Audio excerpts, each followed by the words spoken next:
Hello there, Nathan. Well, U.S. President Donald Trump has used so far, so good to describe the situation, and he said he will make a statement on Wednesday morning. So far, so good about what, and what exactly is he expected to say tomorrow? Yeah, this is the first time that perhaps Twitter diplomacy may have averted a war here this evening. Just over an hour ago, US President Trump tweeting, "All is well," missiles launched, and then going on to say, "So far, so good." What he is saying there is no US casualties in the 12-plus missiles that were launched from Iran on the Al-Assad base in western Iraq, and also a couple of missiles in Erbil, of course, in the northern Kurdish area of Iraq. That's what he means by all is well and so far so good. Now, what's incredible is 13 minutes earlier than that, the Iranian Foreign Minister, Mohammad Javad Zarif, also tweeted that the Iranian action had been completed. He basically said it was concluded and proportionate, suggesting there was going to be no more attacks. So did Zarif's tweet lead to Trump's tweet? Is there a potential here for de-escalation? And we've also learned in the last hour that Iraq is now saying that there were no Iraqi casualties at the Al-Assad base either. So it looks like no one that we know of so far has been killed in this Iranian response to the assassination of Qasem Soleimani last week, of course, which unleashed so much anger and a promise of revenge.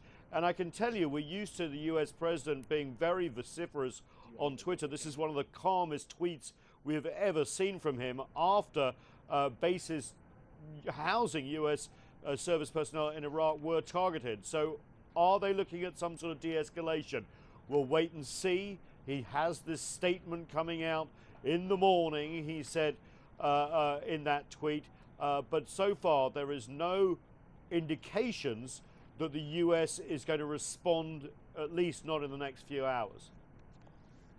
Well, Nathan, Trump earlier threatened to attack some of the cultural sites in Iran. Do you think he is trying to shift attention by mentioning such a very, very bizarre action away from his impeachment case, actually?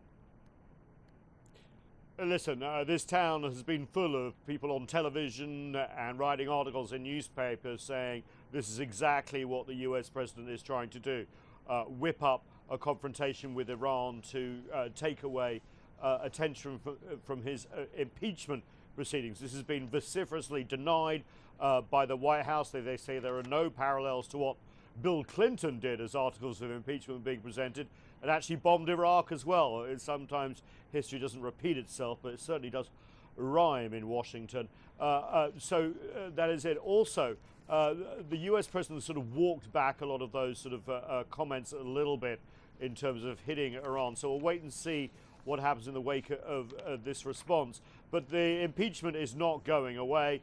In fact, there is movement to move those articles of impeachment to the Senate for a trial, which could be conducted quite soon. And even his former national security advisor, John Bolton, who wanted to bomb Iran but is no longer in his job, has even offered to testify if subpoenaed at a Senate trial. So this is not going away for the US president. You know, this 24-hour news cycle we're all used to on social media, the press can focus on more than one story at a time. Walk and chew gum at the same time, as they say.